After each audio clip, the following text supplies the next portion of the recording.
Move on.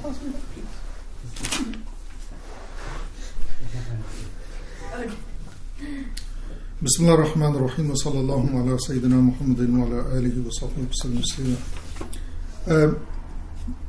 Verses 277 and 278.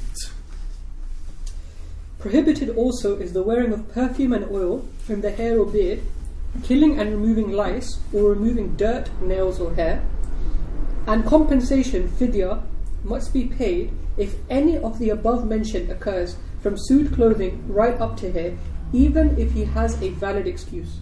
Okay. So now we move on to, do you remember when we began there were three categories? Yes. There was, first and second.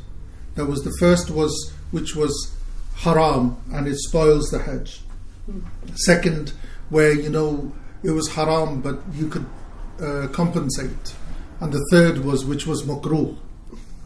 Yeah, we haven't done the first category yet. We've come on to the third category. Yeah, so this is that the word tayyib, in Arabic, scent. The word tayyib. Tayyib. As in halal and tayyiba. Like good. Yeah. Pure and organic and... Well, good. Oh, okay.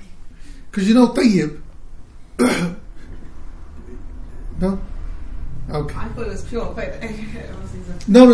In the Quranic sense, when it comes in the sense of, food, it's that. But tayyib means, good. Yeah. But teeb. Yeah. Teeb is perfume.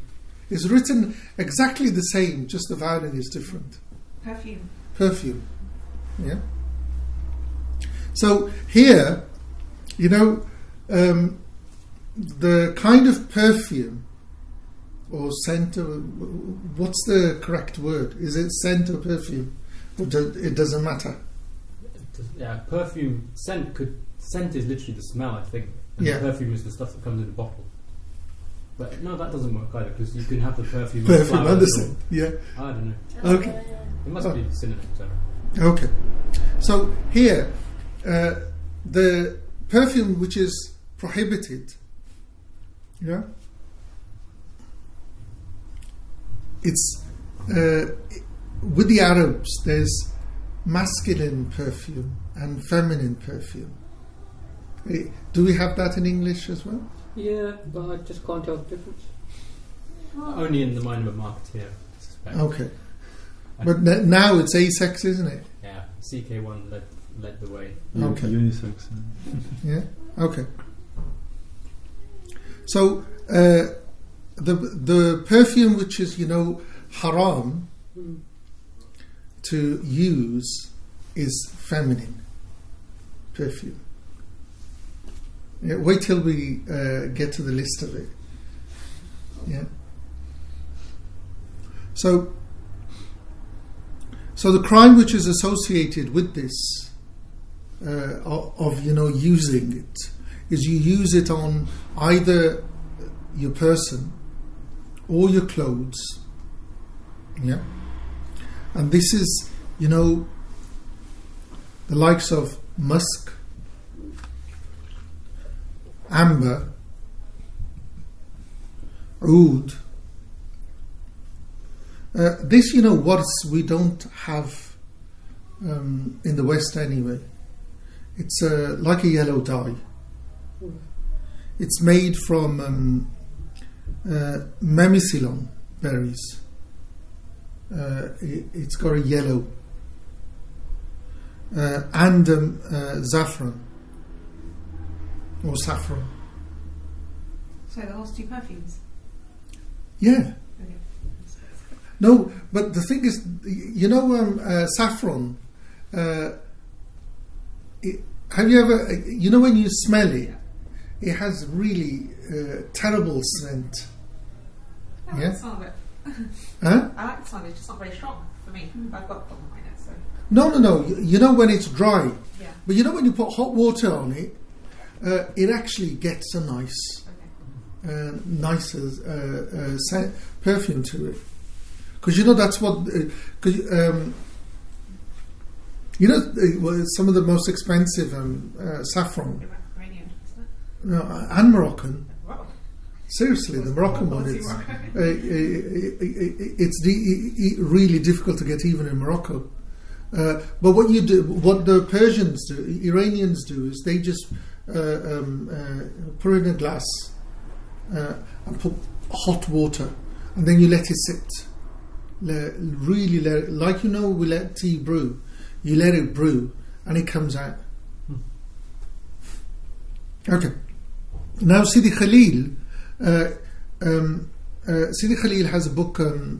Do people remember Sidi Khalil? Yes. Yeah? No? Okay. Sidi Khalil is someone who, if you want to shut a Maliki up, just say Sidi Khalil said it. Really? Yeah. If you want to shut who up? A Maliki up. Oh.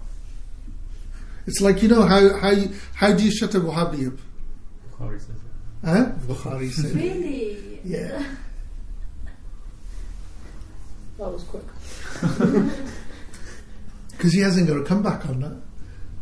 Yeah? A Maliki doesn't have a comeback. Definitely. We don't have one. And what makes his scholarship, I know this is off topic, what makes his scholarship so prestigious? Okay. It took him to research his text. You know how thick this book is? Yeah? That book, so the Larakis. The Arabic is that thick. Mukhtasar of Sidi Khalil. Yeah? That Mukhtasar has over 100,000 masalas in there. 100,000. And it took him 21 years to research it. Because it's on record for 21 years. He's from Cairo, never saw the Nile. Never saw that? The Nile, 21 years. Because he was so busy. Yeah. Wow. 21 years. Never saw the Nile. Been put to shame. Yeah. And, he got to the end of Kitab's Nikah, he died. And his students, finished the text from his notes. Because he'd already, he'd done the research, he arranged it, his students were working with him, and he died. Yeah. And because what he did was he literally, the whole madhab up to his time, he condensed it, he summarized it, because mukhtasar means summary. Yeah, he summarized it into his book, the summary. Was listening to the thing the other day, I can't remember who, they were saying that the Maliki school until then was relatively disorganised. We didn't have these mutun until Khalil came along. Is that not quite right? Or I've probably got it wrong. If that's the one that you told you got it wrong. Yeah, or possibly. Yeah, totally wrong. Okay. Because we are the only school, and on this I'd put my neck out. Yeah, out of all the madhabs within Islam that are around now, Imam Malik's is the only madhab that existed as a madhab within his lifetime, and he is the only imam from the imams of fiqh who actually authored a work, taught the work for 40 years, and had literally, students from the known corners of the Muslim world. And he had 2 transmissions from him. The book that he wrote, and then, his masail, his fiqh. Okay. Yeah. And so that was his students kind of making notes in class? Yes. Right. And his masail are the one that is, because the Wahhabi response is, Imam Malik's position is this because he wrote it in the book. Yeah? Sorry, Imam Malik. Yeah, that's the Wahhabi to the Maliki saying. Yeah, that you do this, Imam Malik transmits the hadith. Says, yes, we know that. Yeah? But his fiqh is this. Yeah. Because we have the transmission. And literally, the transmission from him, the largest, masail that I have come across is 100,000 mas'alas by Imam Waqidi, the great historian. So the oldest known manuscript of Imam Malik's Masail is in the British Museum. The British Library. They got it from hook or crook from the Kairouan, from Tunis. But Tunis is where the Maliki school's greatest manuscript library is. And it's still there. It's still there. Wow. So the one in the British Library, can it be viewed? Is it on Yeah. display? Yeah, you can. Yeah, you can view it. You can view it. The one in King's Cross. British Library, yeah. If you want, I'll send you the. Class mark. Yeah. And we actually have a page of Imam Malik's daughter's Muwatta. It's at Princeton in the States. Nabi Albert, she published a facsimile of it. Just a page. Yeah. But it's shocking, what's there. Once, with a group that I teach on Sundays, I went through, the whole history of, the Quran. And I was, they were shocked. I said, look, I'll shock you a bit more. I've got, a PDF which is a facsimile of, the whole Quran. Of Sayyidina Uthman radiallahu anhu is in print. They printed it in 2007 with you can read it. With standard writing and translation. A friend of mine's just been to Samarkand to see it. Well, he didn't go to see it, but he was in Samarkand and it's there. Yeah. He saw it. No, because there were 5 copies that were made. And there's one of the 5. The 5 copies were made, and one of the 5. That's what scholarship tells us now. The one, the pages that we've got in Birmingham, is that because it's Surah Taha and Surah The Maryam. one that made all the splash about it being Yes. older than the Quran. Yeah. Well, it can't because there's always a gap. There's always a timeline. That's not going to make a good headline. I think we're going to publish this anyway. Yeah. Orientalism. Yeah. Anyway, what Sidi Khalil says in his Manasik, Sidi Khalil, what he has a specific work on Hajj, which is called, because the rites of Hajj are called Manasik. You'll find that there's a genre of works that are just on Hajj, and that's where the money was as well. Historically, that's where the money's been.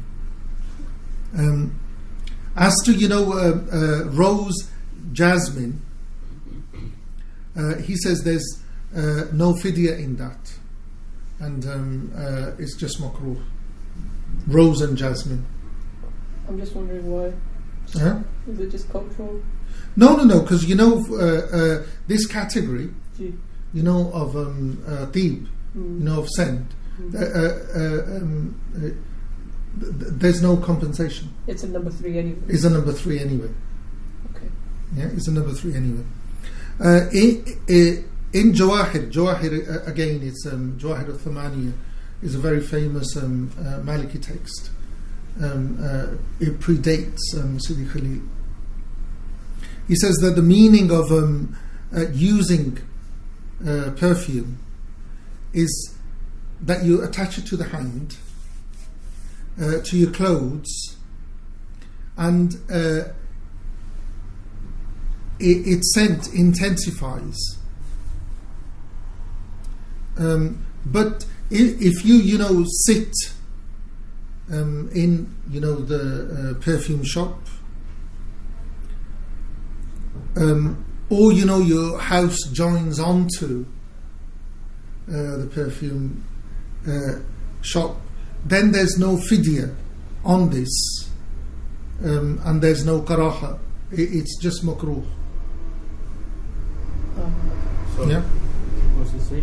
So you put it on the hands. No, what it is, where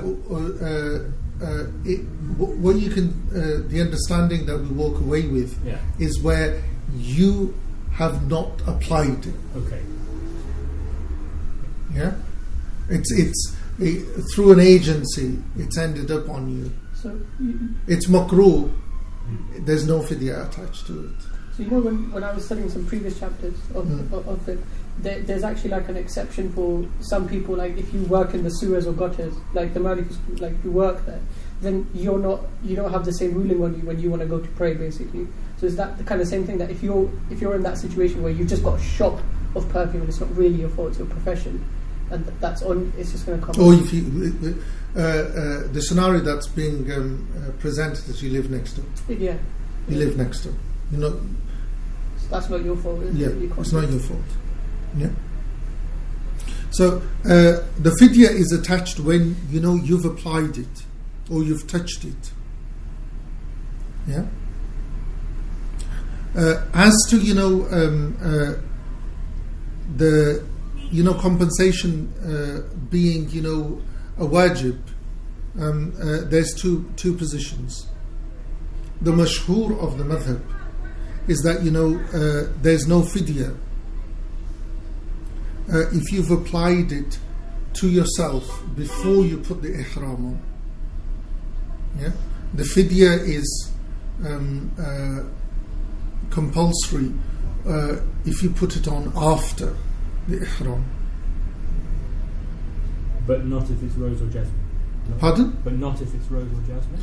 That's Sidi Khalil. Yeah. Okay. Is it because it's not the scent isn't as strong? Is that the reason? It's not a strong scent, because what was understood was that the feminine scents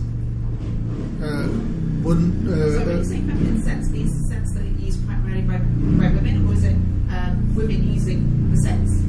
No, it's just that how they. It's like now. We don't consider these as feminine scents. Musk is not feminine. Oud is not feminine. Yeah, amber is not feminine. But then it was. So from that, could we take away that what's considered today as feminine, we shouldn't do that? We shouldn't. Rule of thumb: just keep away from scent. Really? Yes. When you're in the state of ihram, Okay. yeah, no scent. Because my understanding of this was that men were to actually put it onto their hand before they go. No. Within the method, we don't. And when it comes to things like scented soaps and toothpastes and mouthwashes and all those sorts of things, or deodorant, it's what's the primary. This is what I was told, is what the Just pull the door. what the purpose of it is. So, for example, washing hands, it soap to wash hands, not to perfume, so it's okay to use what's already hand. No, we're talking about in the state of ihram. Yeah. Yeah, you're not going to have anything like that around anywhere. So, Yeah, you're going to be in tents in Mina. so all these unscented soaps that people buy and unscented deodorant and They shouldn't buy them at all. okay. Because the whole idea is that you're cutting yourself, you're in the middle of nowhere with God. Being all natural. It's basically a rehearsal of death. isn't it? Yes, yes, If you wouldn't need it in your grave, then Yeah. don't take it with you. yeah. The thing is that again, it's only for maximum is 5 days. So for 5 days, you can stay without your luxuries. 5 days. 5 days. It was a couple of hours. No. Because I think about that. 5 days. Because the day of Arafah, yeah, that's one day. Yeah. Then Muzdalifah, the day and then Muzdalifah 2, and then actually 3 days maximum. Because once you do the first stoning and go to Mecca, do the tawaf, you can actually use this stuff again. Toothbrush, toothpaste. No, toothbrush, toothpaste, you can use that anyway. But soap and all that, you can't. Reason why is, when you use soap, you're going to end up rubbing and you'll break hair and you'll have to pay fidya. It's coming. Yeah? So 3 days you can't shower or anything like that? No, you can shower in the sense that, pour water over yourself. Yeah. Oh, okay. It's like when you go camping, basically. No, in camping you can have a shower. Well, if you're glamping, maybe not if you're proper, say, get a tent. Pardon? No. Well, if you go traditional camping, yeah, where you don't have facilities. Wild camping. Wild camping. You find a mountain top and sling Yeah. down and fill a saucepan from the water. Yeah, that kind of. But the type of camping where they take there's a cottage or a campsite that's somewhere. Really, that's I think they call it glamping now, where it's different facilities. And Okay. stores. But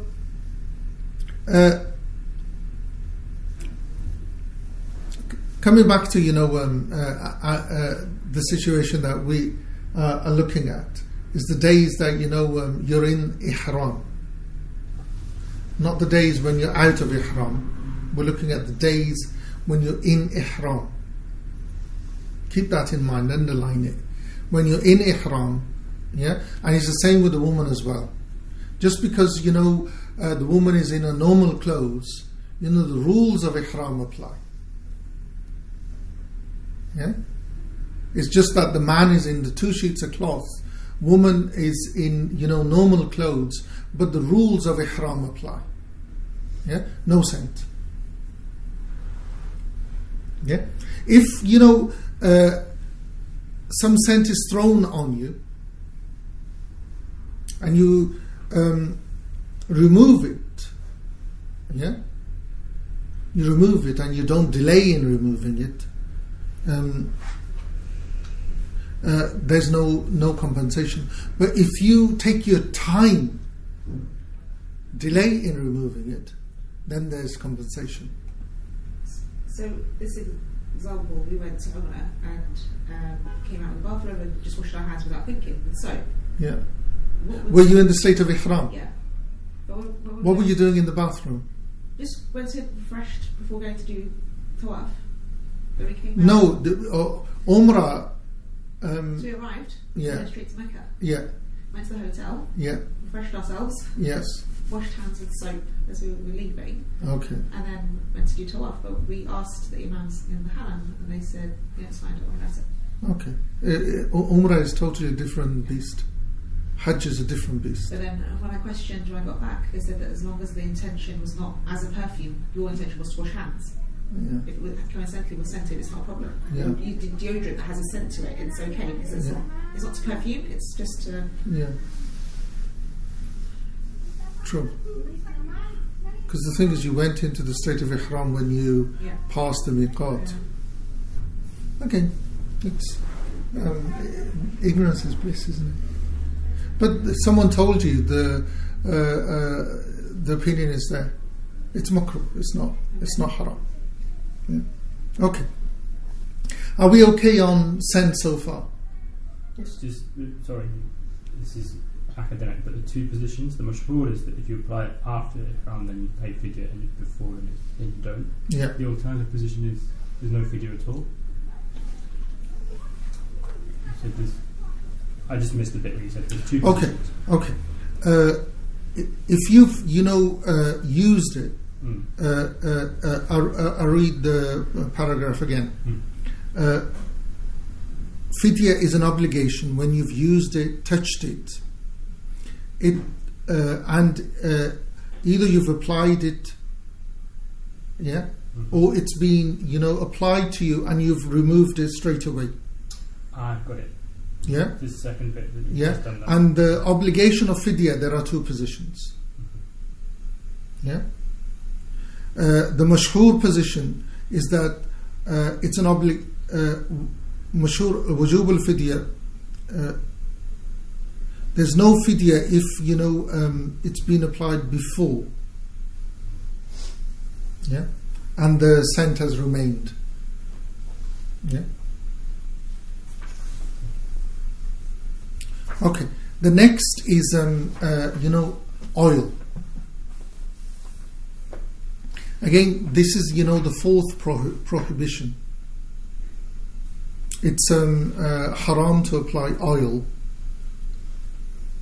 meaning that, you know, you make use of it when you are in the state of ihram, on your beard, on your hand, on your head. Sorry, not hand, head. Even if you're bald, and also most of your body. It obligates fidya, even if there's no scent, even if it is not scented, even if you use it, if there is a need for it, even if there's a need for it. Of course. No, this is oil. Would it apply to moisturiser? Why? Yes, because there isn't a need. There is an exception. You can apply it to the palm of your hands and the sole of your feet. But, you know, because of, you know, the heels are cracked or the feet are cracked. You know, some men, they apply maybe Vaseline for chafing or something like this, but that not apply that. Is it not the same thing? When they're walking, or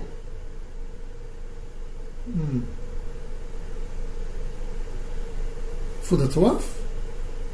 Just when they're in a haram, walking in the heat. Yeah. And things rub, so they apply Vaseline or something like that. Vaseline, yeah.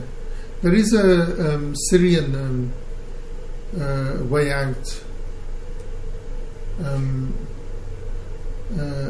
Very fine flour, or, you know, what they call talc. Yeah. That does it. Sun cream. Oh my god, in your situation, you need it. The thing is that, you know,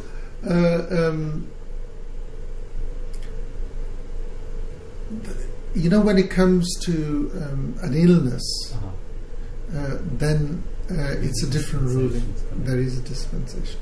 I'm talking about general. Yeah. You know, people generally are always applying moisture. They're always using oil. This is to stop that. Right. It's like, you know, people who've got really dark skin, like, you know, Afro-Caribbean people, they need to use moisturizer. Yeah. The rule would be exception to the rule. Okay. People who suffer from, you know, eczema, exception to the rule. We're looking at, it's like if the whole thing of worship is not to make, you know, I was before when we began, we were talking about, you know, their rules that, yeah, there's one rule that governs all rules. Mushaqqatu yasir. Yeah, fahimta. Yeah, okay. Difficulty ease. Okay. That's a rule. Yeah, if, you know, doing something is going to make hell for you, it's not. We're not there to make life hell. What if there's any adverse effects on you then? Yeah. So, you know, if because European skin is different to Asian African skin, so some people can take the heat, some people can't. So in that case, would that person be allowed to use No. an umbrella? They will be allowed to use a product. Okay. Yeah. So if sun cream will do the thing, then that will be better than him using an umbrella. Okay. Yeah. And if sun cream won't do, then an umbrella. Are women allowed to use umbrellas? No, because the rule is exactly the same. The women don't have an excuse because they can cover their head with their scarf, while men can't. Yeah. Okay. Again, what happens is that, we have this, scenario I'll share with you that, in Islam where, the Malikis, our understanding is that you can't cover your head. Men can't. Women can't. Yeah? So, what do we do about coaches? Coaches. Because when you're being transported from A to B, you're in a palanquin, basically, aren't you? Yeah, your head is being covered. Yeah, so we say there's nothing we can do about it. Yeah, so you know what the Shia do? They have open top coaches. That's amazing. Seriously, they have open top coaches. They will not. Their jurist will not allow them in normal coaches. What now? Point for some reason. Yeah. You have to respect that. Really, hats off. No. Really, hats off. No, because the thing is that this is the thing. When you know your fiqh, you can apply it. Yeah, I think it's great. Yeah, and the problem with us has been is that we know our rules, but when it came to organisation and implementation, those rules were not applied. It's the classic thing with me is like when we build mosques, simple thing that the wudu areas and the toilet should be totally separate. Yeah. The toilet should not face the qibla. The sinks or the wudu area should face the qibla. They just don't apply them.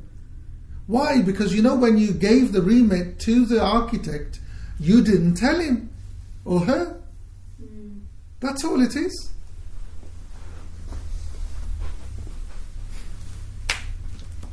Okay, so you can eat, oil and butter and so on and so forth in the state of ihram, but you can't apply it. Yeah.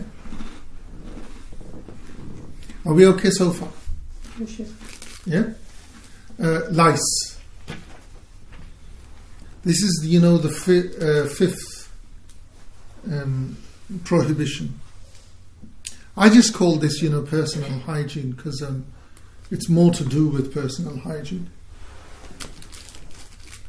You can actually understand it because people would be in the state of ihram, from the miqat, yeah, till they come out of it, and you're not permitted to wash your hair.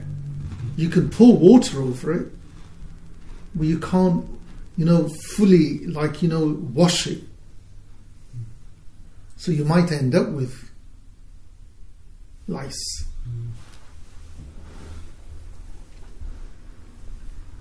But from the prohibitions is that you can't kill lice. You can't kill mice. Lice. You can't kill lice. Yeah. Just so if someone has lice in their hair and they just leave. No. What do they do? Live with it. You can't kill it. I mean, they can't remove it. No, you can't take a life. You could remove it. You can't kill it. That's what I meant. Sorry. Yeah, you could remove it. You could remove it. Okay, that's right. Yeah. Yeah. And you can now understand the reason, one of the reasons for shaving as well. Yeah. Can you understand? One of the reasons for shaving as well. Yeah. So when it came to lice, I think I remember them saying that was like one of the dispensations, that in an extreme case they would be allowed to. Sorry, his head. No. What was the translation? For the lice one, prohibited also is the wearing of perfume and oil in the hair or beard, killing and removing lice. So yeah, there is removing. Remove. You can remove it. Yeah. You can't kill it. So this is saying How would you do that prohibited with also is cutting your removed. hair? Huh? How would you do that without cutting your hair? You can't cut your hair. That's what I'm saying. So how would you remove them Oh. without killing them? You see the chimpanzees? Yeah. According to this, I think it means you can't remove it either. Uh, Because it says in the brackets, and it says prohibited and removing. hold on. It says وَذَلِكَ كَقَتْلِ الْقُمَلْ وَطَرَّهُ. This is like, killing it and removing it. It's going to be hard to remove it without killing it. Yeah. Because it's so small. Included with that is cutting your nails, removing dirt, From the nails. You Yeah. need soap. izalatul wasakh, Wow. removing dirt, cutting your nails, removing the lice. Yeah. Meaning that you can't remove the hair and do a thing with it from these things. All of these are prohibited. So we've got killing lice, removing lice, Yeah. cutting the nails, removing dirt from under the nails. No, just removing dirt From the body in general. anywhere. Yeah. Because what'll happen is, on your body there's hair. Hmm. If there's dirt, if you remove the dirt, the hair will get broken. Right. You're not permitted to break your hair. Yeah? You're not permitted to break your hair. See, again, I was told that if you wash your hair Yeah. and wash properly, it's fine because the intention isn't to remove your hair. It's just coincidentally. No. You can pour water. Like No, you can't. You can't do that. You can pour water. This is so strange. Oh. Yeah, you can pour water. Is there another opinion, or is this the? There's bound to be Is opinion. there, is it from another No, method? of course, there's bound to be. There's bound to be. Yeah. So you just stay dirty for 3 days? I mean, I'm trying to understand the whole dirt thing. So you can't get rid of dirt. So it's 3 days. No, the thing is, what's going to happen is, look, when you're in the heat, yeah, you're going to sweat. Yeah. Yeah, because you're going to sweat, there's dirt wherever the sweat is going to dry, there's going to be dirt. Mm. Yeah, that's the dirt we're talking about. When you're going to sweat, when the sweat dries in your hair, it's going to itch. Mm. You're not allowed to itch. Yeah, if the sweat dries on your person, Yeah. you're not allowed to itch because you're going to break the hair. Let's wash it off. No, you can go and if you can. The queue is always a mile long. For it's literally a bucket that you pull. You stand underneath it and you pull. Oh, really? Yes, We're allowed to do that. That's fine. Yeah. you're gonna get the water. Go back. Yeah. The thing is that it really takes you back to your roots. Yeah. Yeah. Makes you experience how being a human was. Mm. Yeah. So, what the author says, he says, all of these matters are mamnu, prohibited. Do you mind running through them again? Okay. So, this is, mamnu al-khamis. This is the fifth prohibition. What is prohibited for the one in the state of ihram is that, he removed from himself, things that would be considered, a luxury. Yeah? Mm-hmm. These things are considered, luxuries. Yeah? These are like, killing the lice and removing it. Removing dirt, clipping your nails, removing hair. Yeah, meaning that removing the hair and all these things are from the matters that are prohibited. And we did with hunting before, there is a compensation to pay if something happens. We'll cover the compensation soon. Presumably removing dirt with the bathroom, that kind of dirt, you must remove nonetheless. Oh, that you've got to. Yeah. That you've got to. That you've got to.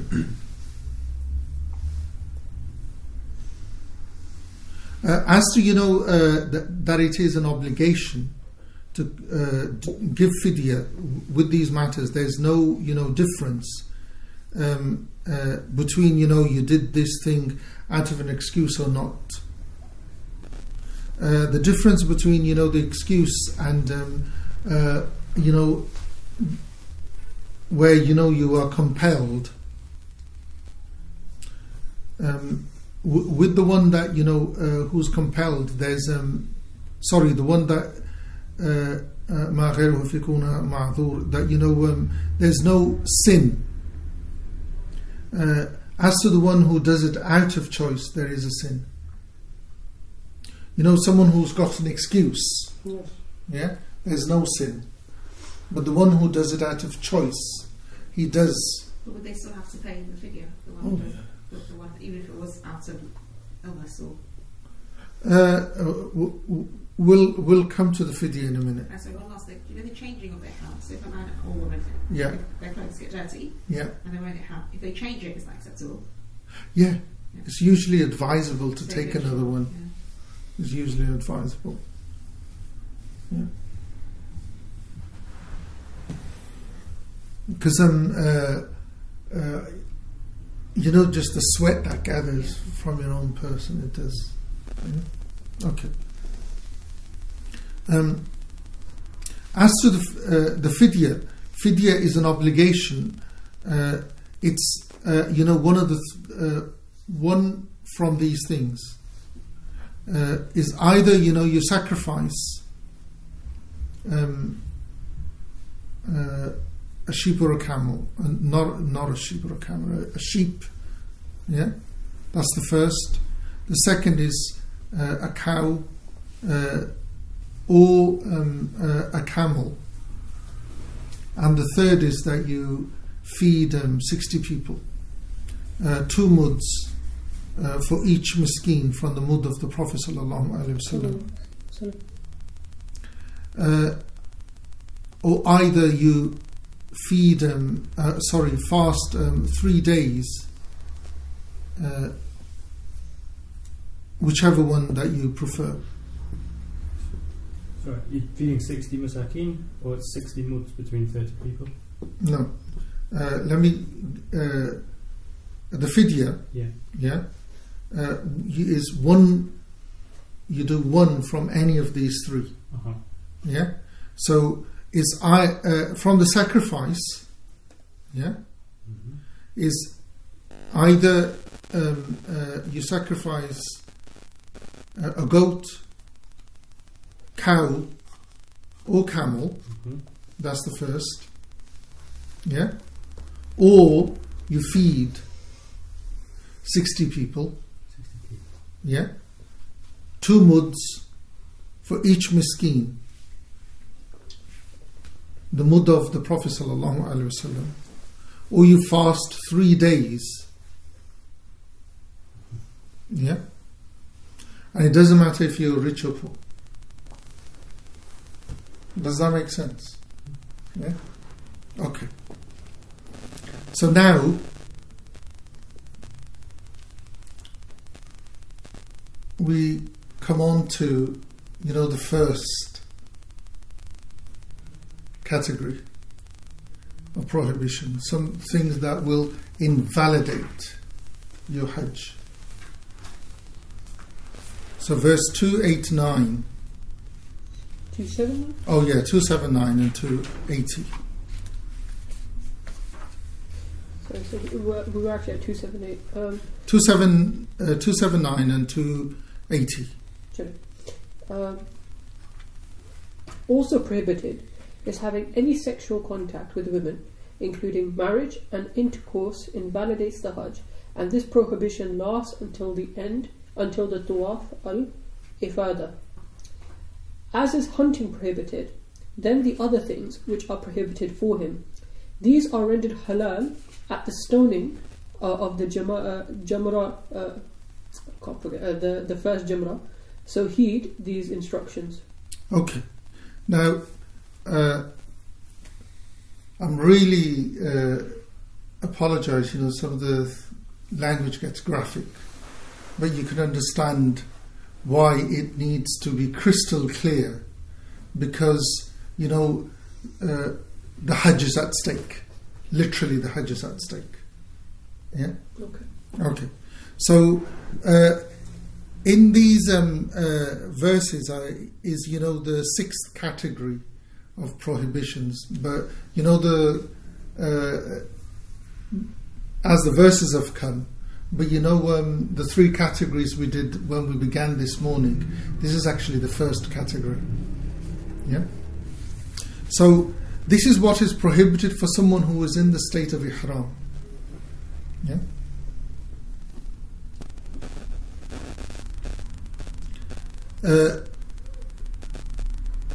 It's prohibited to, approach a woman.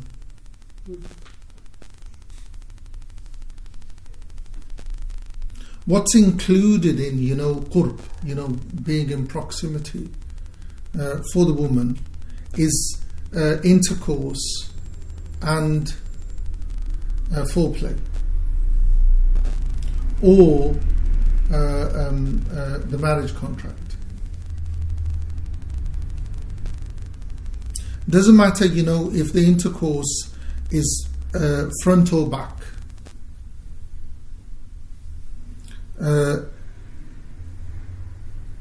What's the word now? Musanzal. No, discharge or not discharge. Does that make sense? Yeah. Penetration. No, the penetration was back or front. Yeah. Discharge or not. Yeah. Meaning ejaculate or not. That's the word that I was looking for. You do it out of forgetfulness or on purpose. I don't know how you're going to do it out of forgetfulness. Yeah. Or on purpose. Do it out of your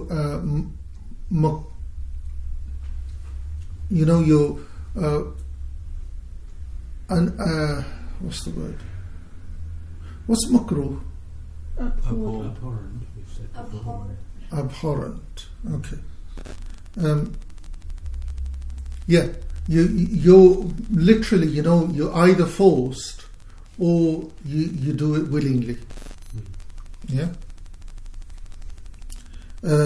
You're either, you're passive or active. Yeah. All of these are prohibited, and they invalidate the Hajj and Umrah.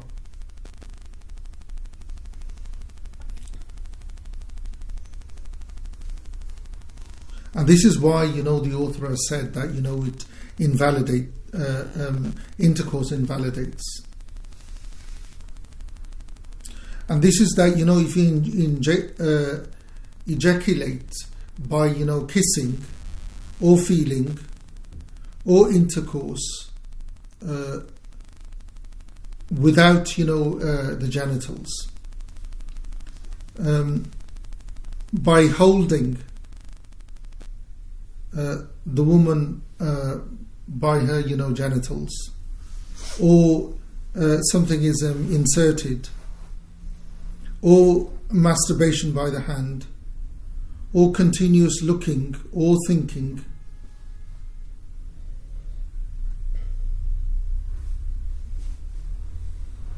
or any one of those or all of these. And if the proximity is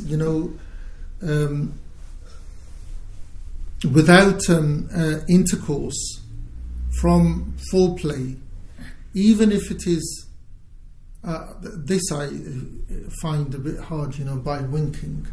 Yeah, it says here from winking to touching us. Yeah, which is, you've got winking as well. Yeah. I don't know how that's going to happen, but anyway. Yeah. Winking, or doing the marriage contract, all of these are prohibited. But these do not spoil the Hajj. But you compensate by a hadi, by a sacrifice.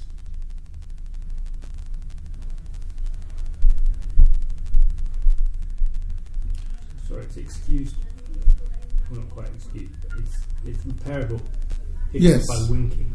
Yeah. Is that what he said? Yes. The science behind that, probably. I wonder if it's as if to say, is it? I mean, is he in earnest, or is it there just rhetorically to say, if it were to happen by just a wink, then you're excused, as if to say everything else? If the person has a problem, actually, yes, he can. Yeah. No, there is situations. A guy can have a problem. Really? Yeah. No, there are cases. Are there? Yeah. No, there are cases where you can there are people who just by the touch, because they actually have a sexual problem. Do they? Yes, they do. Yes, they do. There are people. Okay. There you go. You learn. Yeah.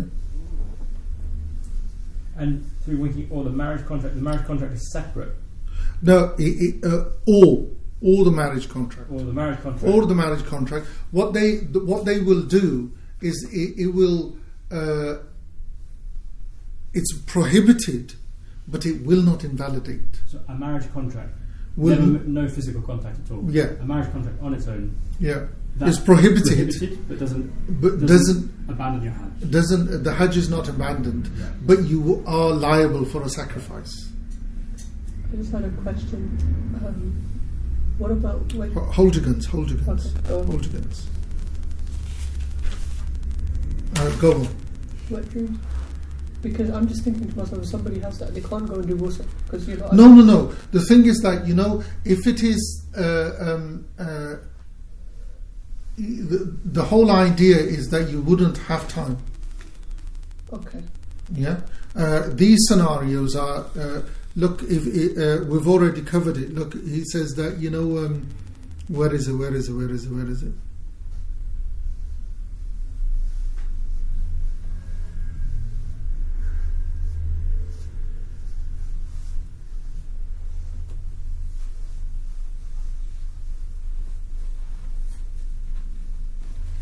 He says also like this is ejaculation by kiss or feeling, or intercourse in other than the genitals, or holding the woman's genitals,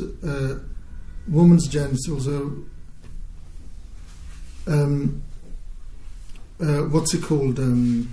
Masturbation by the hand. Does that cover your thing? What I was asking. Yeah. Yeah.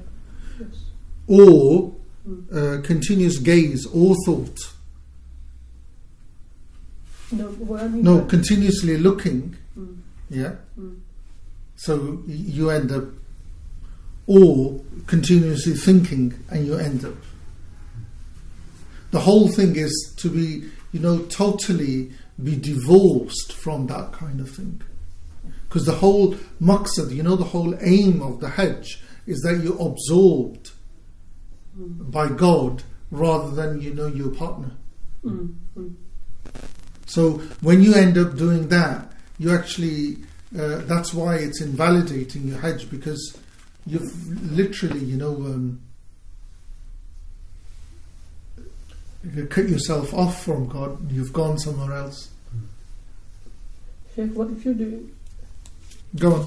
If you're doing Hajj, because while you're doing Hajj, people do stop and have a break, or they don't have a break at all, you just continuously do it. I'm assuming, what do you mean? As in, you obviously, I think I've got my timeline wrong in my head, but people do nap in between whilst doing the Hajj, do they not? Nap? Yes. Yeah, because at night you nap. So that's what I'm saying, that if in that period of time... You're literally too dog tired. Okay, fair enough. Yeah. Seriously, you're too dog tired to have any energy for that kind of stuff. But you know, some of the scenarios that that the commentators presenting, they actually haven't made these up. Yeah, they've seen. No, these are things have happened. You're saying about wet dream. Mm. You're saying you wouldn't have time for a wet dream. No, I'm saying that you wouldn't, because you unlikely. got to be too tired. Because you need energy for that.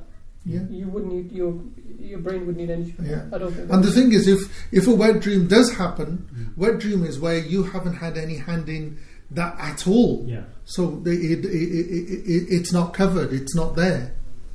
It doesn't need to be covered. We're looking at at scenarios where you have had a hand. Yeah. You're the agent. Yeah. And because you're the cause of it, you're paying for it. Yeah. So what Sidi Mayara is saying is that what is invalidating the Hajj is specific intercourse. Yeah. Yeah. Intercourse itself, other than something else. Yeah. And he says that is what is apparent from the text of the poem itself, is that intercourse, in all its forms, that's what's invalidating the Hajj. Yeah. And he says that this can occur.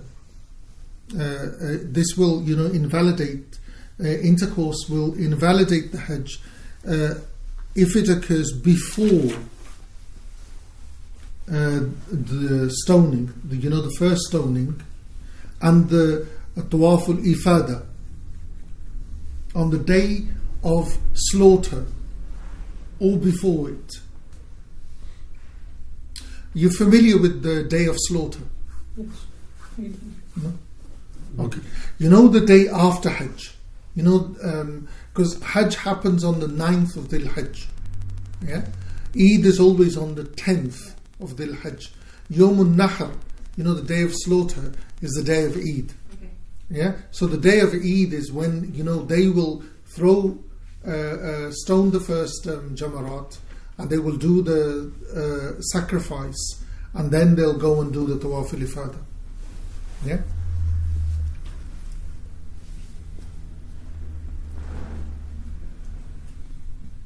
So what Sidi Mayara is saying is, if it happens after these two, on the day of Hajj, Nahr, yeah, or before these two, after the day of slaughter, it does not invalidate your Hajj. It will obligate a sacrifice. Does that? Shall I repeat that again? Yeah? Yes. Okay. So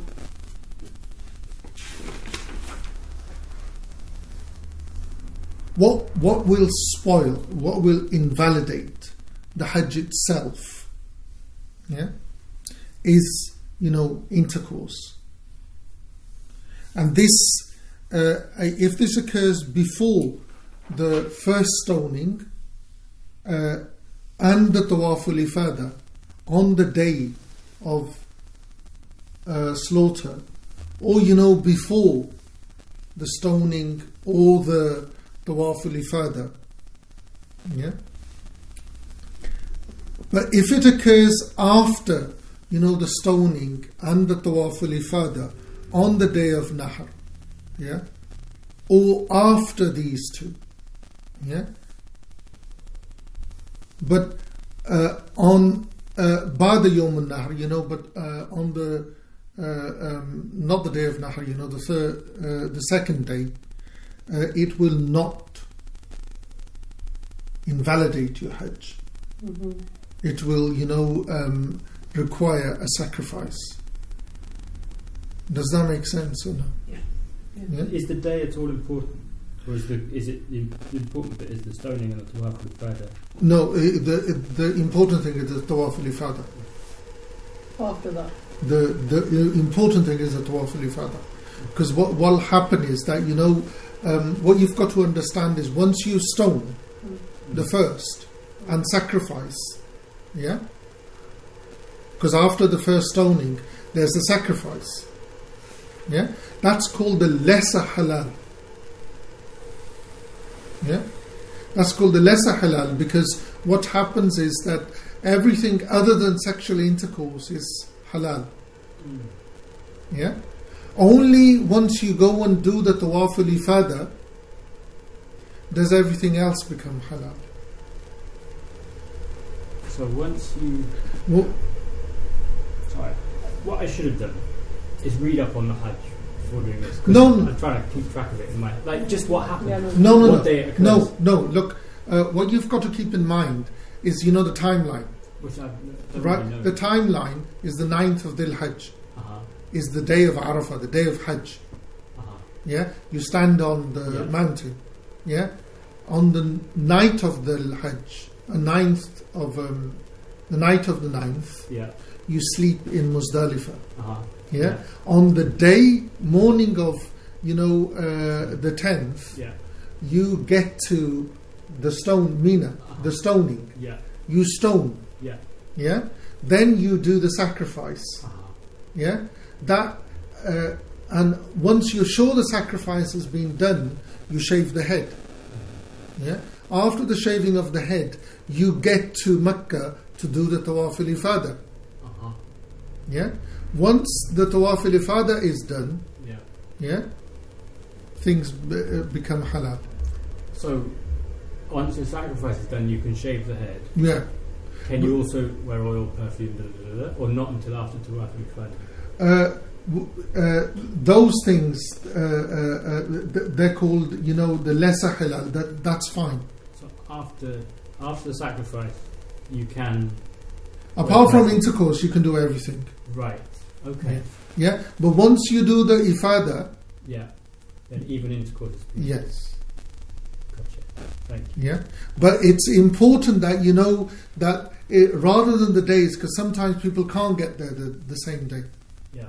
Yeah. The Hanafis don't bother going there the same day. Everyone else will, push and shove to get there Right. the same day. Yeah. Yeah. But it's the stoning, Mm-hmm. sacrifice, shaving, Yeah. tawaf. And it's the shavings, that's a wajib. It's not a wajib. You can actually pay for not, shaving. Okay, but I guess it's not that you haven't shaved for ages and now at last you can. So actually, everyone does. Yeah, but it's a religious practice. What I'm saying, it's not. It is a like right. It is a right of the Hajj, Right. but it's not, a wajib. Yeah. Because people who have long hair, Yeah. they just don't shave their hair. Okay. Right. They like their hair. Yeah. Seriously, they like their hair. They just you're paying. Take So the- no. That's a woman. Women do that. Women, cut 1 inch at the bottom. Mm-hmm. Yeah. So men with long hair don't have to do that. No, it's the shaving of the hair. You can pay not to shave. That's what I'm saying. Pay fidya, you mean? Yeah, A compensation. yeah, you can. Okay. That's obviously not desirable. Oh, shave it. Yeah, shave it. There's an option there for someone. No, who wants it. no. I've seen people, who've got, they've taken them decades to grow their hair. They don't want to. Like, imagine Yeah. you've got dreadlocks. Yeah. Like, Best thing, get rid of them. yeah, for some people it means a lot, especially for certain Yeah. cultural. No, I had someone I knew. I haven't seen him for some time now. He became a Muslim and he had dreadlocks. Hmm. He was a Rasta. I think I know them. No, not him. No, you don't know him. Okay. And he used to, they used to be so heavy. He used to pull his head back, Yeah, they get really heavy. right? And a lot of people said, "You're Muslim now," and we said, "Look, your choice, mate. Do it when you're ready." But it's not haram to have dreadlocks, is it? Well, what has hair got to do with your deen anyway? Exactly, so it depends what kind of fashion you like as well. Right. So in the end, when he was ready, he took them cut them, and you know, today it's just where his neck is.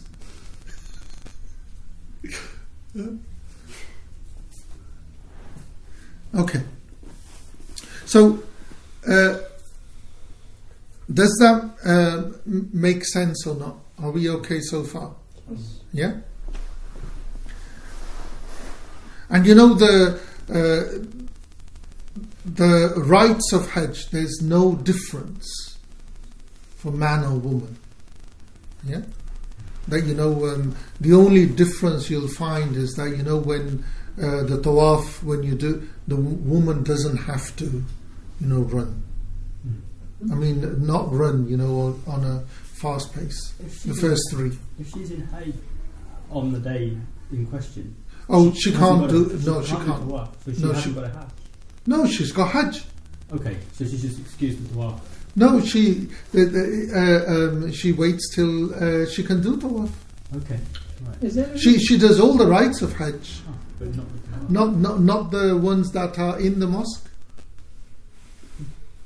Yeah, she does Arafah, she does the stoning, she does the sacrifice. Yeah, but once you know it finishes, she does the tawaf. Yeah. Okay. Like for Umrah, you know, there are two, you know,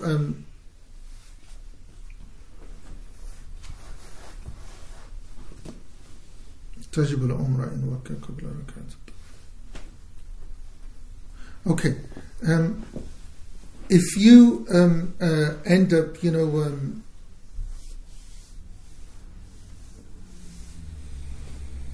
تجب العمرة إن وكى قبل ركعة الطواف.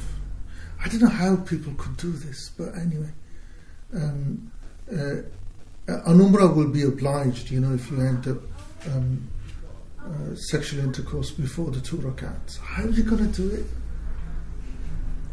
You know, but you know, you do tawaf. Yes.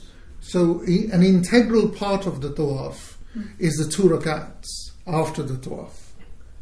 How on earth would you? People, but desperate men. It's always men, not women. How desperate could you be? Anyway, it'll obligate on Umrah if you do that. It won't invalidate your Hajj. If you've invalidated your Hajj, yeah, you'll have to, you know, do a qada of your Hajj the following year. Do you have to complete the Hajj on the basis, like fasting, if you accidentally, you've got to finish the day anyway? Which one? So if you break your fast by accident, Yeah, you haven't got a rosa, as they say. yeah. But you have to complete. You have to also fast until Maghrib anyway.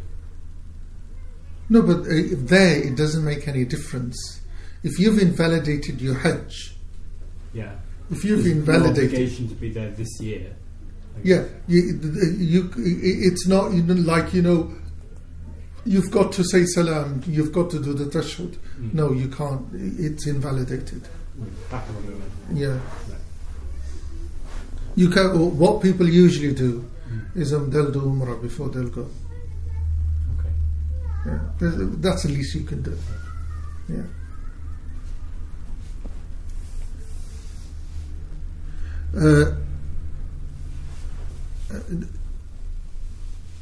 And it doesn't matter, you know, if the Hajj that you were doing was a wajib Hajj or a nafil Hajj. Is that just mean the second Hajj you've done? Yeah, if you invalidate it, you'll still have to come up, make that Hajj up. Okay. Yeah. Again, these scenarios are quite interesting. No, you'll have to give. You know, when you're making up that Hajj, you'll have to give a sacrifice. When you're going around the Kaaba, doing tawaf, Yeah. if you have to stop Yeah. in between and go away, is there a time frame of coming back? Like if you say you went around 3 times and then you had to leave, is there a time frame to come back? Why did you go? Somebody's dying with or something, I don't know, I need to go. Do I need to go and use the bathroom or?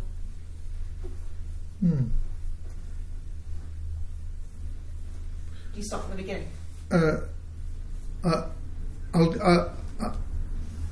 I'll ask a question. He'll answer it. Okay. I'm in second rakat. I lose wudu. Yeah. Can I make wudu and start again where I left off? No. Why not? Why not? Just you don't. No, because the thing is, you see, once you understand the thinking, you'll always have the answer. Because you see, a prerequisite of prayer is tahara. So if you lose tahara, you invalidate your prayer. Okay, because I attended a course before I went to Bangladesh, and they said if you left, you could come back, but just remember where you. Okay. So what we've got to look at is, can you do tawaf in wudu? I mean, without wudu? No. A prerequisite of... You've done 3. Huh? You've done 3 tawafs. No, a prerequisite of tawaf is purity. So if you haven't got wudu, you can't do. If it was the sa'i, running between Safa and Marwa, that's a different, there is some opinion there. So why can't you pray 1 rak'ah, break your wudu by mistake, do wudu, come back and do the second rak'ah? Because it's a full cycle. Just as the tawaf is a circuit of 7. It's a unit, you mean? No, yeah. Right. The unit is 7. And the tawaf itself, 7 and 2 rakats is a unit. Does it make sense?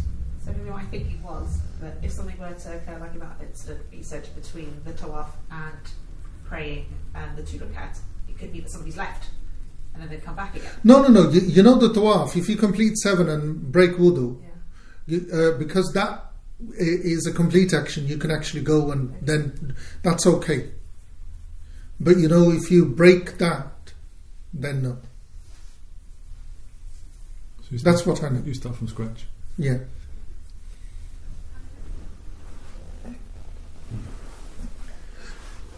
There must be opinion I'm not familiar with. Yeah. Okay. Now,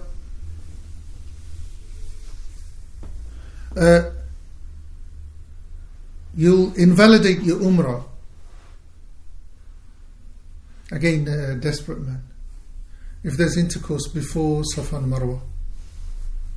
Where you're going to do it, God knows.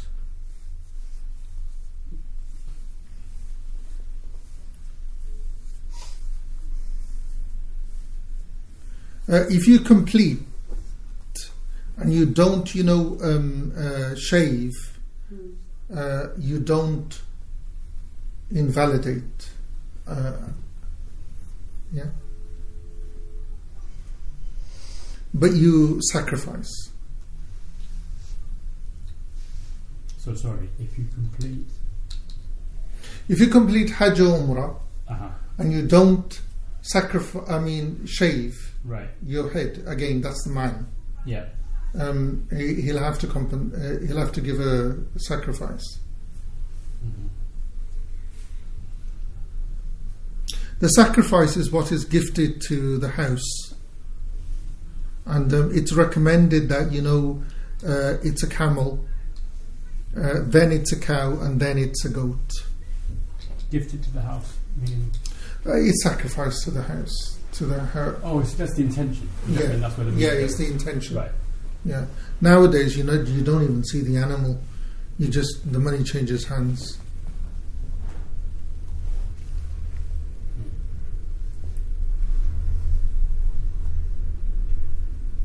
If someone, doesn't have any means to do any of that, then they fast on 10 days.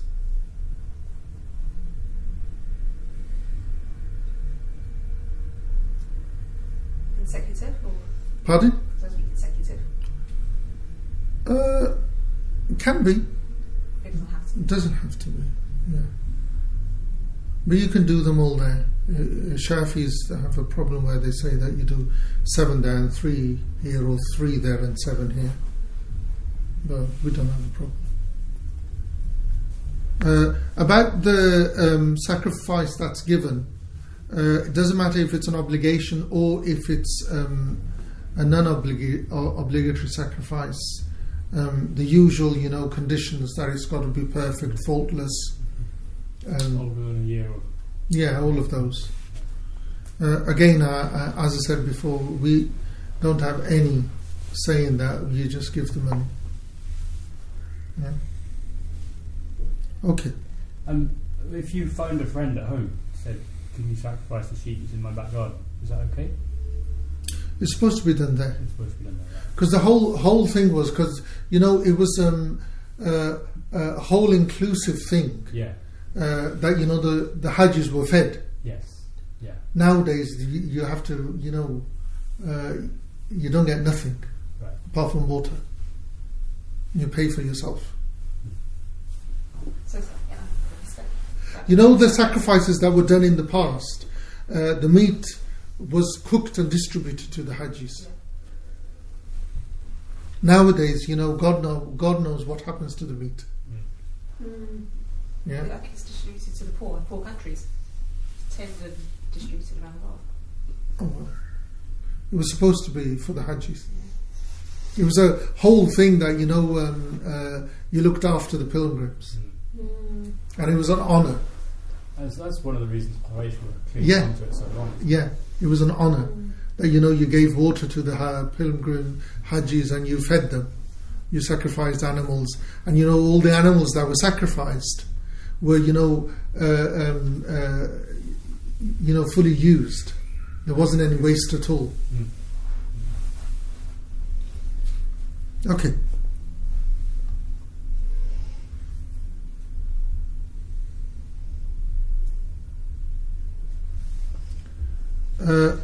So now the fine paragraph for this is up to the ifada, to the ifada. Again, it's going back to what we've already covered. Up to the father, the prohibition of what was it called? The hunting and the women remain, which is called, the Tawaf al-Ifada is called, the greater tahleel, the freeing. When you shave your head after the sacrifice, that's the minor one, and after the Tawaf al-Ifada is the major one. What's minor tahleel in Arabic? Tahleel al-Asghar. Asghar. Asghar. And Akbar? Yeah, Tahleel al-Akbar. Sheikh, where's tahleel? Tahleel, it's like, the Prophet sallallahu alaihi wasallam, it's one of our daleels from the Prophet sallallahu alaihi wasallam to do one salam. Oh, okay.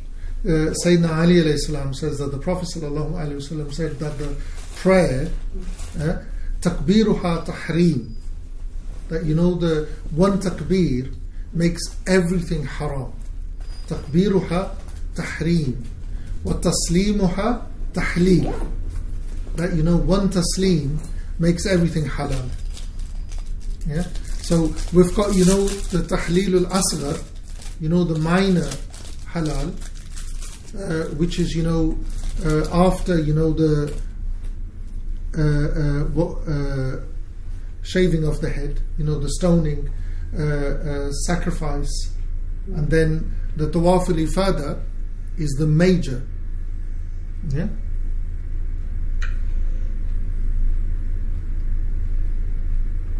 So till that the prohibition of coming close to women and perfume and so on so remains, but after the tawaf al-ifada, that's lifted. It's the major.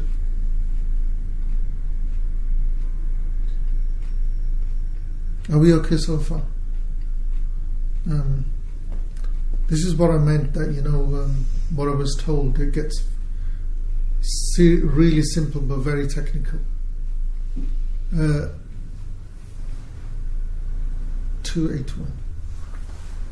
It is permitted to shade oneself with something raised of a fixed nature above one's head, but not by means of the roof of a litter or shukduf sedan. So take note.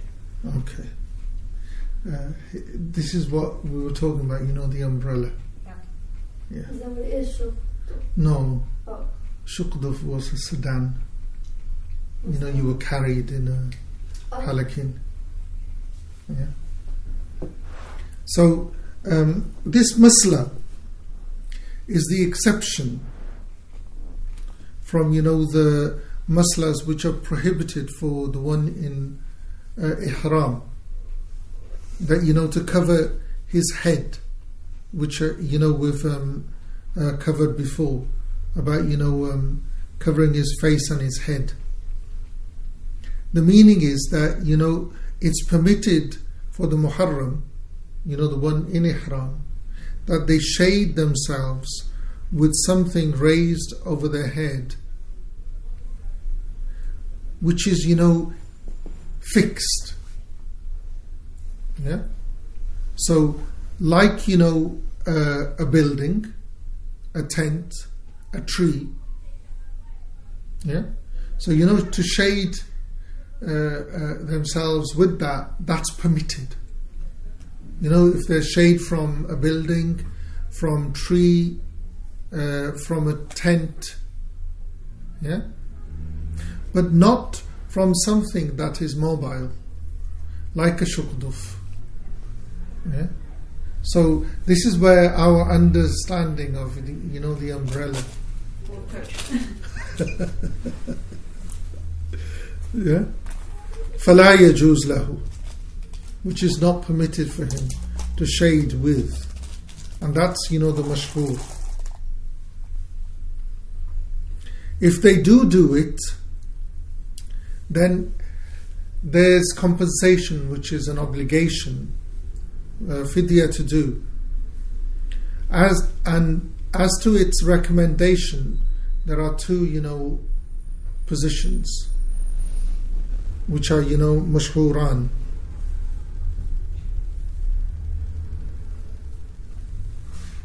Yeah. So if you do use an umbrella, then you pay fidya. Yeah. And what's the ikhtilaf on what? On the wujub or the fidya, there's khilaf. This is not Sidi Miyara. Oh, okay. So fidya is payable. The fidya is payable, but there's khilaf. Wajib or if it is recommended. Right. Yeah. There's khilaf. This is here as well. Yeah. So when you pay a fidya, is your Hajj slightly defective for something? There's no. The whole thing of paying fidya is to make sure there's no. It's as perfect. It's as perfect as anything. anything. Pay fidya. No, yeah. Okay. Yeah. It's interesting. So you could technically leave. Obviously, it's not ideal to pay fidya, but the fact that someone could knowingly do something and just be like, "I'll compensate for it." Well, what happens is you always, just in case, get a sacrifice done. Just in case. But if you don't want to go through the hardship of not covering because the sun is affecting you, for that reason alone, you say, "Okay, I'm going to pay." Is that acceptable? No. The thing is that if you've got a skin problem. Okay. But if as a choice, you don't have that choice. As a choice, why do you want to? Because the whole thing is to suffer a bit. Yeah, true. The whole thing is to suffer. Because the whole journey thing is suffering. Yeah. Yeah. You could do a Jewish special. Get someone else to hold her brolly. Here, That was so sly. here it actually says What's the joke? What does he say? as well. It's for tents, right? What does he say? You can seek shade next to them, but hold on. Hey, will you be my friend today? Just go underneath it. Perhaps you probably could hold a body for each other. I can hold it for you and you'll hold it for me. No, I misread that. No, it's not. Okay, no, because you see Sidi Hamdoun, who's got a commentary on Sidi Mayara. This is what he says. This is Sidi Hamdoun. He says, "La fiha kathawb bi asa." You know, putting a piece of cloth on a stick, which is a brolly. Yeah. He says, "Fiha wujub al-fidya khilaf." Yeah. Is as you know, compensation, paying compensation. There's khilaf. There's difference. Here it is. It says, okay, it is permissible to seek shade next to them, but not under them. What, someone holding a umbrella? brolly? It says, yeah. Oh, mashallah. Yeah. Which is going against the whole problem. Because what you find is that when I went, someone gave me a brolly, I held it, never used it. Oh, you held. What do you mean you held it just like in your hand? Yeah, just like a walking stick. Oh, right. Because you know the Saudi government gives them out free. Oh. Are they branded by any chance? I really can't remember. Sorry. Really, I can't So they remember. give it out to people. Yeah, what happens is that they give these boxed takeaway food, which is God forgive me for saying, is disgusting food. And not good Yeah, for you. but water, which is God sent, they give packets of water out, and they Zamzam? no, they actually throw it from the trucks, and then they've got water spray, Mist. yeah, which is really really helpful. Like sprinklers. Yeah, in Arafah, which is very useful. So there's always a mist of water in Arafah, which is really useful. Yeah. So what you find is that what Sidi Mayara is saying is that the fahm, the understanding of what he's saying, la fil mahafil mahamil, that not in being carried, that this is mamnu, that you take from that. But the thing is that you will always find if life is difficult, yeah. Again, there's other opinions, but this is the mashhur of the madhab. You don't allow yourself to be carried. Is that what? No, the mashhur of the madhab is don't. Yeah. And again, our fuqaha have not gone to what the Shia fuqaha insist on, that the transport is not, and you can understand it because at the time of the Prophet ﷺ, you were on foot. Yeah, there was nothing over your head. If you were rich, you had a mount, you had camel or horse. Otherwise, everyone was on foot, and there was nothing covering you. Yeah? Before we move away from the Hajj, we're going to move on to the Umrah. Is there any aspect of the Hajj you didn't understand?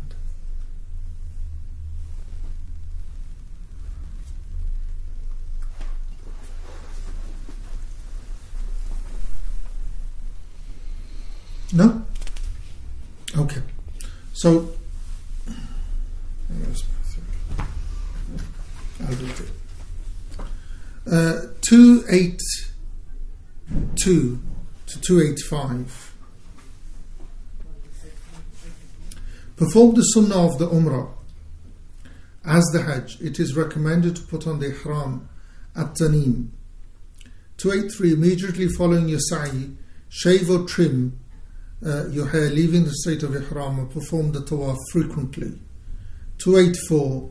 As long as you are in Makkah, take care to observe the sanctity of Makkah as well as the house. Increase your acts of service to Allah Ta'ala. 285. And maintain the salat in Jama'at when you are resolved to leave, make the tawaf as you have learned of above. So here we're informed that Umrah is a sunnah, meaning sunnah mu'akkada, a stressed sunnah. Yeah, once in your lifetime. Just as the Hajj is an obligation once in your lifetime, the Umrah is a sunnah mu'akkada once in your lifetime. You put the ihram on as a recommendation from Tanim. Where did you put it on? Masjid Aisha? No, we went to Medina first. Oh, you went to Medina first. First time we went straight to Mecca. First time. Second time went to Medina. Third time went to Medina. Okay. So here, what you do is you put. There's a place called Tanim. Another popular name for it is Masjid Aisha, which is on the outskirts of Medina. So we went to Mecca. multiple Umrahs, so that's where you go, isn't it? Yeah. Yeah, if you are going to. Yeah. You go to Tanim. You put on, the ihram. What we covered before, like the recommendation of doing the ghusl, personal hygiene, wearing the clothes, and haram, the sewn cloth, stitched cloth, and no hunting, no scent.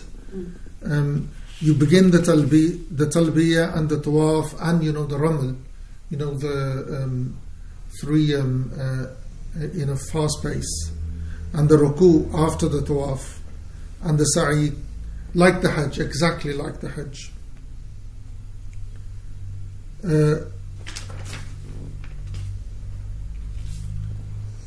When you finish from the sa'i, you shave your head, or you cut from your hair, whichever is preferable.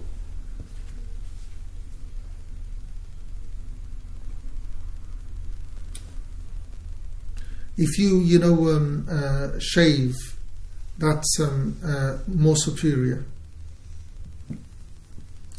It's recommended for the ones that have come from abroad, those who are not residents of Mecca, that they we okay with the tawaf? Is there anything about the tawaf that the Umrah that you're not familiar with?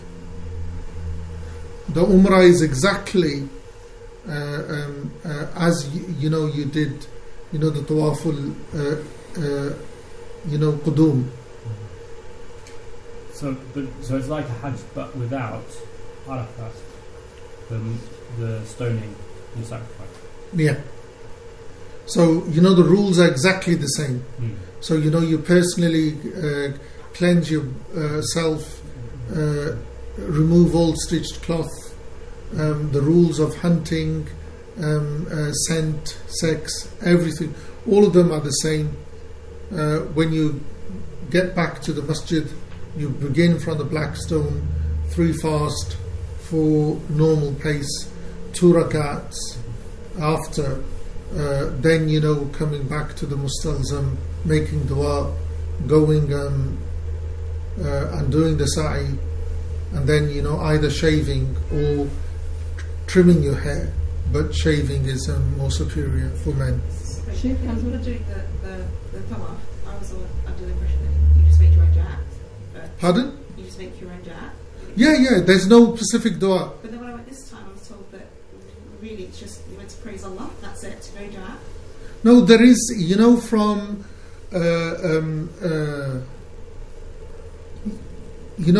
what they call Rukn Yamani, the Yemeni corner, to the Hajar al-Aswad, there is a dua. Yeah, there is. Yeah, رَبَّنَا آتِنَا فِي الدُّنْيَا حَسْنَةً وَفِي الْآخِرَةِ حَسْنَةً وَقِنَا عَذَابَ النَّارِ. But the rest, there's nothing. I was told specifically this time that you just say SubhanAllah, Alhamdulillah, Allah. It's up to you. You can actually, there are whole booklets with du'as that you can make. The best du'a is what comes from your heart, because you're in God's presence, in His house. You should be speaking from your heart. But there isn't this, the best thing is to do this. It's to do the praising of Allah and nothing else. That's not in the method. No, we don't have it. We don't have any specific. Yeah. Okay. So after you've done your Hajj now, you've done your one Umrah. Yeah. Now you're in Mecca. What should you do? Yeah. So the best thing is tawaf. Best thing. After all of it. No, the time that you're there now. Yeah. The whole understanding of the madhab is do not stay in Mecca more than you have to. That's the rule. Get out. Why is that? Because just as there's During Hajj and Umrah. Hajj and Umrah, whenever you go, do what you have to do. Get out. Because just as there's great reward, you do something that you shouldn't, the smack is bigger. Oh, okay. In Mecca. Yes. Because that's the house of God. That's literally His house. You do something out toward, you're going to get a big smack. Oh, okay. Yeah? Scary. Yeah, that's what the mother is putting in your mind. That just as He is rewarding you mightily, He's going to get you. So get out. Yeah? So while you're there, do tawaf as much as possible. Don't go into this thing of multiple umrahs. Do tawaf as much as possible, because that is one ibadah you cannot do anywhere else in the world. When you do the tawafs, after every 7, do you have to pray the 2 rakats? Yes. Okay, I wasn't sure. Yeah.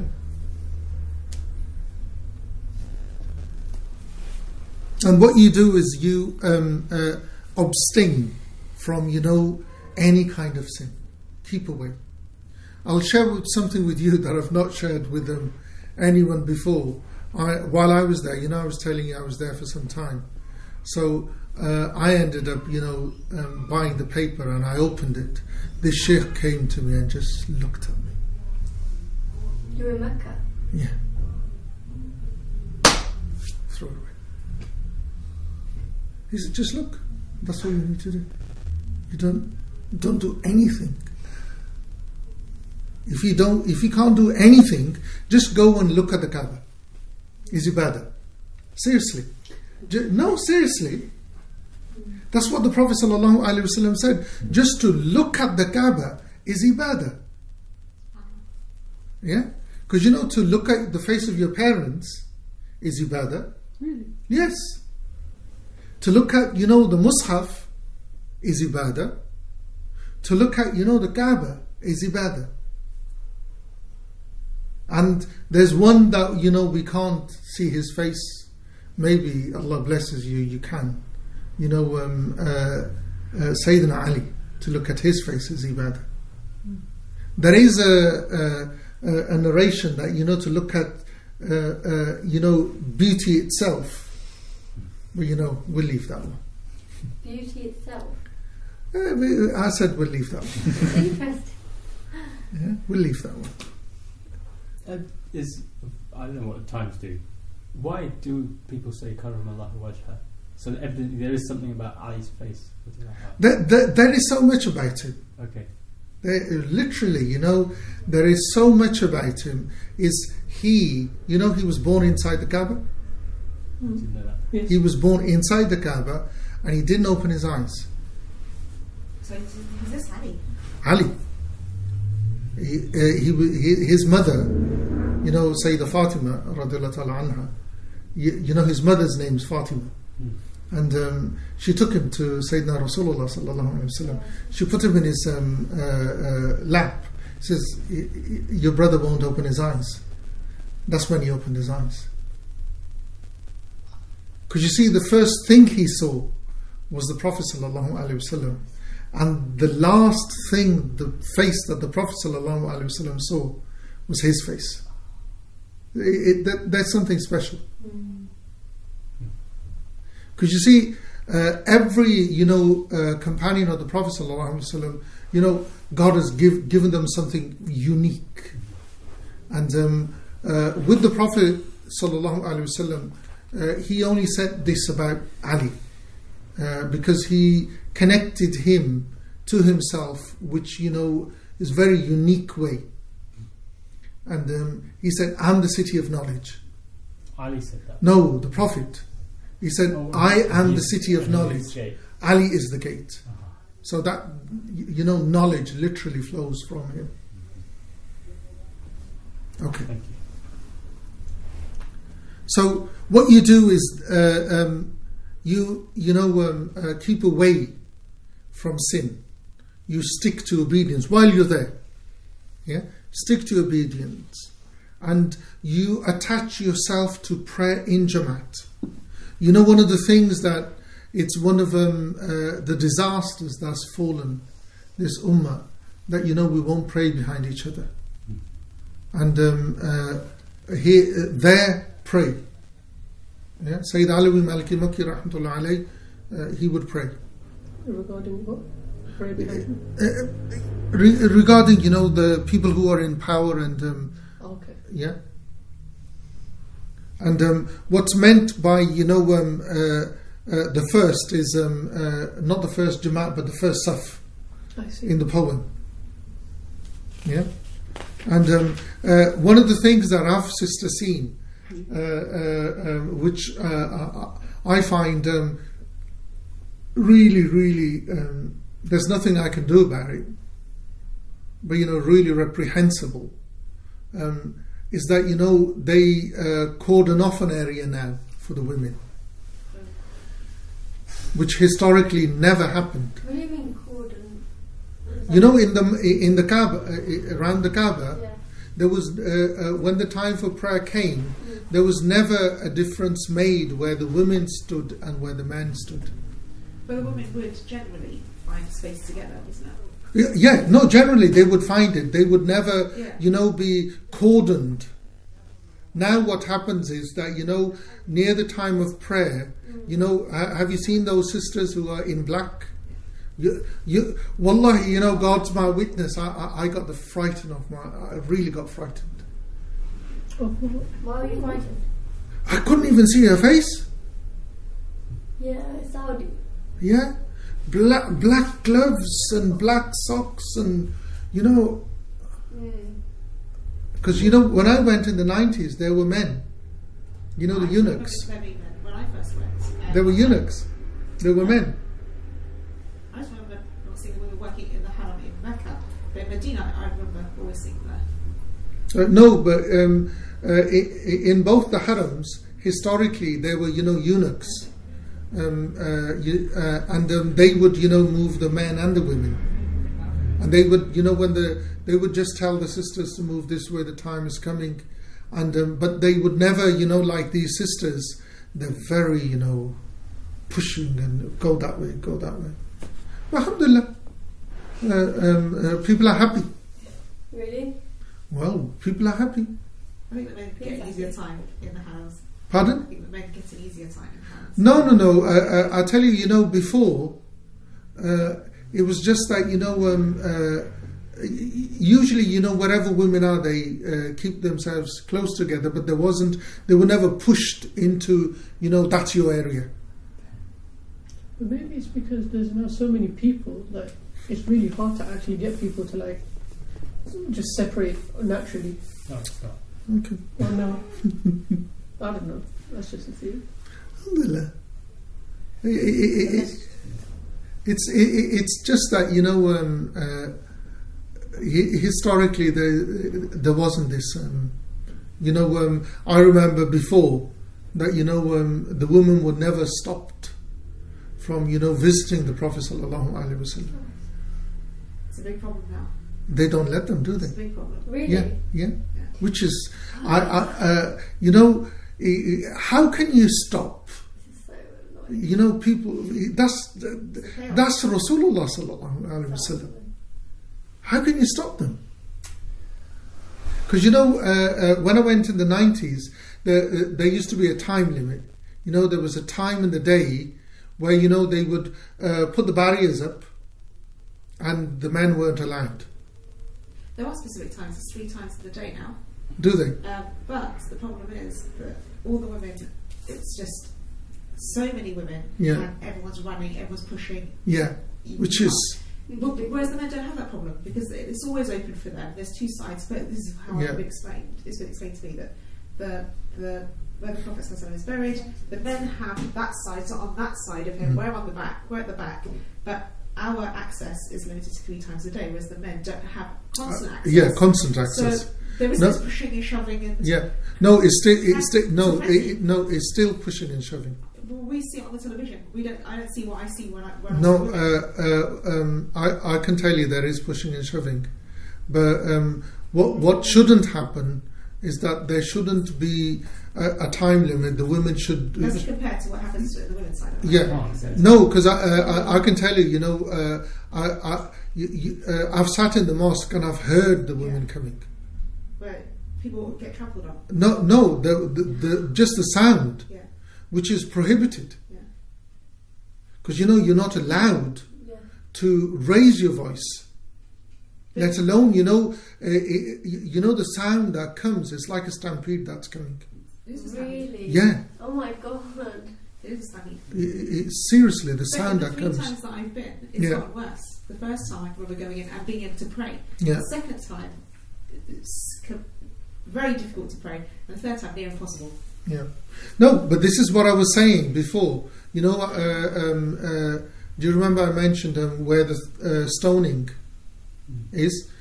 All you need is crowd control, a bit of insight, and women should not be stopped.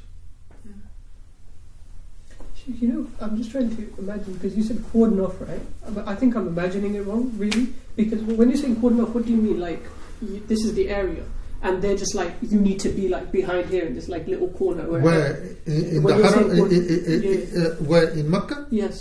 No, you can actually see it live. The black area is cordoned off. They actually cordon it off and push all the women in there. And is it 50% of the space? No. Exactly. That's no. It's a fraction of the space. Exactly. So As basically, what we were saying is, this is a man's space, but we will grudgingly permit you that little scrap of land. No, that's what I'm saying. That before, that wasn't at all. That's the issue I with thought there cordoning. was like a. As soon as you cordon, you say you're not quite welcome here, but you may, on our sufferance, be in that. Since you're space. here, you might as well have Like the same with the Prophet. Yeah. Yeah, you can't really come visit him, but since there's so many of you, you've got 20 minutes here, 20 minutes here, 20 minutes here. See what you can do. No, because you know what's happened. Every king that comes, Expands. No, it's a toy. A toy. Yeah, it's like the kings. Tinkers about. Yeah, they tinker. Every king wants to leave his mark. Oh my god. Because what needs to happen is that, you know, there needs to be a solution to the problem. The solution is that, you know, there's equal access to both sexes, and it's not rocket science. It's not rocket science. It's very easy to manage, and it's very easily done. You know,